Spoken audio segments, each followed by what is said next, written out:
Your favourite shopping destination value zone hyper mart ఇప్పుడు మన అమీర్పేట్ లో పిల్లర్ నంబర్ 1081 వద్ద.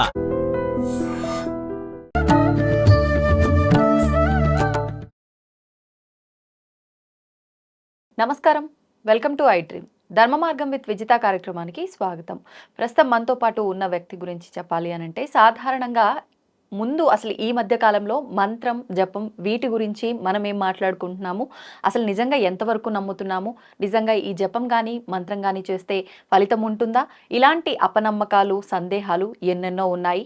కానీ ఇప్పుడు మన ముందున్న వ్యక్తి గురించి ముందుగా చెప్పాలి అంటే, ఆయన మహాలక్ష్మి దీక్ష జపం 1,00,00,000 మంత్ర దీక్ష కంప్లీట్ చేసుకున్నారు. గాయత్రి మంత్ర జపం 1,00,00,000 కంప్లీట్ చేసుకున్నారు. ఈ విధంగా ఆయన ఒక క్రియాయోగిగా 25 సంవత్సరాల నుంచి ఉన్నారు.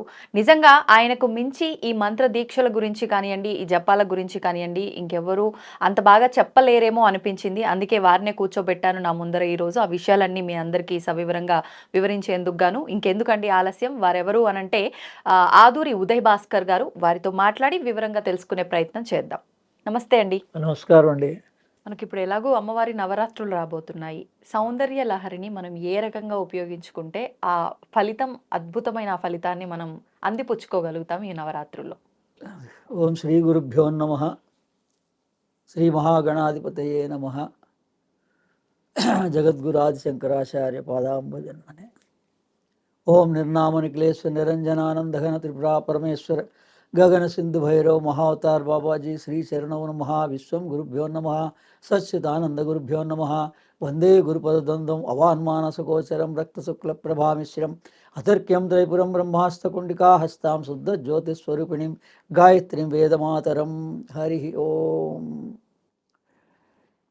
ఈ నవరాత్రుల్లో అమ్మవారిని ఏ రూపంగా ఆశ్రయించినా కూడా మనకి విశేష ఫలితాలను ఇస్తుంది. ఈ లలితా సహస్రనామం అందరికీ తెలుసు. ఈ లలితా సహస్రనామ స్తోత్రం తెలుసు. 183 స్తోత్రాలతో చదువుతారు, పారాయణం చేస్తారు. ఈ 183 స్తోత్రాల యొక్క వివరణయే సౌందర్య లహరి. అంటే 2 శ్లోకాలకి ఒక పద్యంగా ఒక అక్కడిచ్చారు. 100 శ్లోకాలు ఉన్నాయి. ఇక్కడ శ్లోకాలు అంటారు. ఇందులో 2 చరణాలకి 2 స్తోత్రాలకి ఒక్కొక్క శ్లోకం. అంటే అక్కడ వివరంగా ఉంది. అందుకని ఇక్కడ ఇందులో ఈ లలితా సహస్రనామంలో మంత్రం ప్రధానం. అందుకని ఈ మూలమంత్రం ఏముందో, ఈ మూలమంత్రం యొక్క వివరణ సౌందర్యలహరిలో 32వ శ్లోకంలో ఇచ్చారు. అమ్మవారు అంటే శ్రీచక్రం, అమ్మవారు అంటే రాజరాజేశ్వరి, శ్రీ మహాత్రిపుర సుందరి. పేర్లు ఒక్కొక్క దాంట్లో ఒక్కొక్కటి వస్తుంది. ఏదైనా ఒకటే, ఏ పేరైనా సమానమే. అమ్మవారు అన్నా, శ్రీచక్రం అన్నా, మానవ దేహం అన్నా ఒకటే. మానవ దేహంలో 9 భాగాలు ఉన్నాయి. అంటే త్వక్ చర్మము, రక్తము, మాంసము, మేధ, అస్థి, ఎముకలు. ఇవి 5 భాగాలు శక్తి అంటారు. పైన 4 భాగాలు శుక్ల, ఓజస్సు, ప్రాణము, మజ్జ. ఈ 4 భాగాల్ని ఈశ్వరుడు అంటారు. అంటే మన శిరోభాగం అన్నమాట. అందుకని మన ప్రాణం ఎక్కడుంది? మొట్టమొదటి అసలుది పైన ఉంది, ముఖ్య ప్రాణం అంటారు. అది ఆ ప్రాణం ఉంది కాబట్టి మనము ఎగ్జిస్ట్ అవుతున్నాం. అందుకని దాన్ని ఈశ్వరుడు అంటారు. మన శక్తి కావాలి. ప్రాణం ఉంది కానీ మనం బెడ్ మీదనే ఉన్నాం, కోమాలో ఉన్నాడు, లాభం ఏముంది? అందుకని దీన్ని ఈ రకంగా ఈ మంత్రానికి 32వ శ్లోకంలో ఈ పంచదశి మంత్రం యొక్క వివరణ ఇవ్వబడింది. కాయేలాహ్రీం హాసాకాహాలాహ్రీం సాకాలాహ్రీం అని ఆ పంచదశి మంత్ర వివరణ సౌందర్యలహరి 32వ శ్లోకంలో ఉంది. అలాగే మనకి శ్రీచక్రం, అమ్మవారంటే శ్రీచక్రం, మానవ దేహంలోని ఈ 9 భాగాలు. దీని వివరణ 22వ శ్లోకంలో శ్రీచక్రం యొక్క వివరణ అంతా ఇవ్వడం జరిగింది. అందుకని ఈ స్తోత్రాలు ఎవరైతే పారాయణ చేస్తూ ఉంటారో, దీనికి అర్థం తెలవాలి అనుకున్న వాళ్ళు ఆ సౌందర్యలహరి పారాయణ చేయాలి. పారాయణ చేస్తూ ఉంటారు. తర్వాత మన అవసరానికి మరి మన కష్టాలు తీరాలి కదా, అందుకోసం సౌందర్య లహరిలో మొదటి శ్లోకం బీజం, 8వ శ్లోకం శక్తి, 3వది 27వ శ్లోకం కీలకం. కేవలం మీరు 3 సౌందర్య లహరిలోని శ్లోకాలని, అంటే ఒక్కొక్క దానికి నియమం 40 రోజులు అలా ఉంటుంది.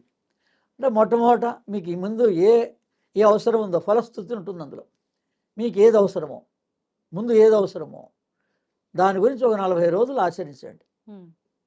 తర్వాత గ్యాప్ తీసుకోండి, మళ్ళీ ఇంకొక 40 రోజులు ఇంకొక అవసరం గురించి చేయండి. మన మొత్తం యావత్ జీవితానికి 3 అవసరాలు ఉంటాయి. ఆ 3 అవసరాలు సౌందర్య లహరిలో తీరిపోతాయి. అంత గొప్పది. దాన్నే మంత్ర యంత్ర తంత్రంగా కూడా మనకు అందులో ఇచ్చారు. ఈ రకంగా సౌందర్య లహరిలో కేవలం మీరు ఒక 3 శ్లోకాలని, ఒక్క శ్లోకాలని మీ సమయానుసారంగా జీవితకాలంలో ఆచరించగలిగితే, ఈ రకంగా నవరాత్రుల్లో 10 రోజుల్లోనూ ఒక శ్లోకాన్ని మీరు కనుక ఆచరించగలిగితే జన్మధన్యం అవుతుంది. మన అవసరాలు విశేషంగా ఇంకా వేరే ఏ అవసరాలు లేకపోయినా తీరడం జరుగుతుంది.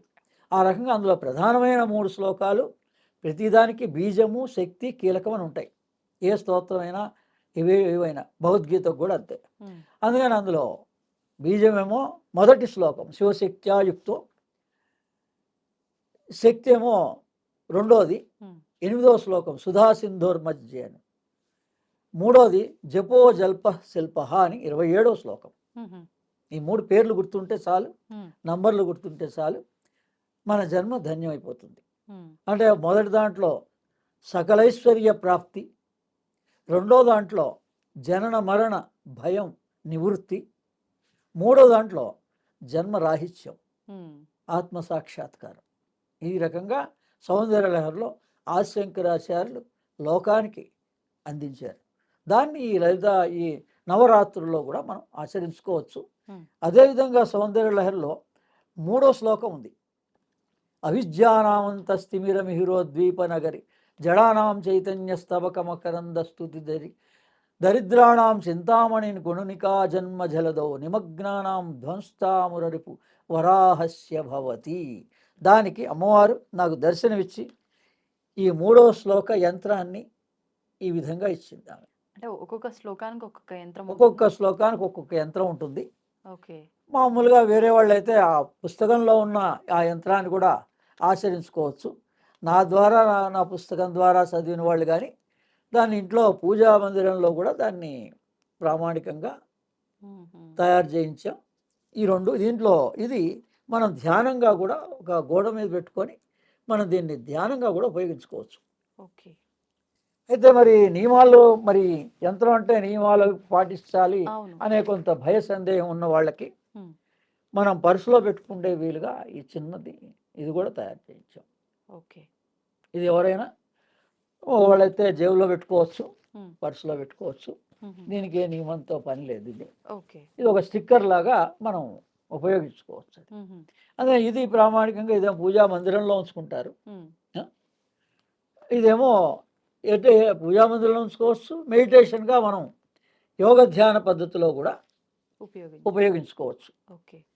ఈ విధంగా ఈ సౌందర్య లహరిలో క్రియాయోగానికి సంబంధించినవి కూడా 56, 57, 58 శ్లోకాల్లో అమ్మవారిని కళ్ళని వర్ణిస్తూ, అలా దేహంలోని భాగాల్ని వర్ణిస్తూ ఆదిశంకరాచార్యులు క్రియాయోగం కూడా అందులో ఇవ్వబడింది. సర్వ విద్యలు కూడా సౌందర్య లహరిలో ఉన్నాయి. ధ్యానం ఉంది, యోగం ఉంది, మన ఐహికమైనటువంటి అవసరాలు ఉన్నాయి. అందుకని భోగ మోక్షకరి విద్య అని శ్రీ విద్య అంటారు దాన్ని. అమ్మవారి విద్యను కానీ లలితా సహస్రనామం కానీ భోగ మోక్షకరి విద్య. మొట్టమొదట మన అవసరాలని తీరుస్తుంది అమ్మ, తద్వారా మనకి జన్మ రాహిత్యాన్ని కూడా కలగజేస్తుంది. ఏ విధంగా జనన మరణ భయం పోతే జన్మ రాహిత్యమే. అంతే. ఈ రకంగా ఈ సౌందర్య లహరిని అందరూ ఉపయోగించుకోండి. వేరే వాళ్ళకు కూడా తెలియని వాళ్ళకి సహాయం చేయండి. వాళ్ళు ఏ కష్టంలో ఉన్నా కూడా ఈ విధంగా మన దేహాన్ని 9 భాగాలని కూడా కాపాడుకోవచ్చు. ధన్యవాదాలండి. And for more videos, Please subscribe to iDream. Please subscribe to iDream. Please subscribe iDream. And please subscribe to iDream. For more videos, subscribe to iDream. please like, share, and subscribe to the channel. Congratulations, iDream. Subscribe to iDream. Subscribe to iDream. So subscribe to iDream Media. iDream की iDream team अंदर की huge congratulations. Please subscribe iDream Media. Please subscribe to iDream. Subscribe iDream. Please subscribe to iDream. iDream అంటే నా కళల channel subscribe చేసుకున్న నోరు తిరుగుతలేదు మీరైతే గంట గుర్తు కొట్టండి. For more such videos, please subscribe to iDream. Subscribe to iDream. Please subscribe to iDream. Please subscribe iDream Media. Please do subscribe to iDream. Please subscribe to iDream Media. For best entertainment and information, please subscribe iDream. And don't forget to subscribe to iDream.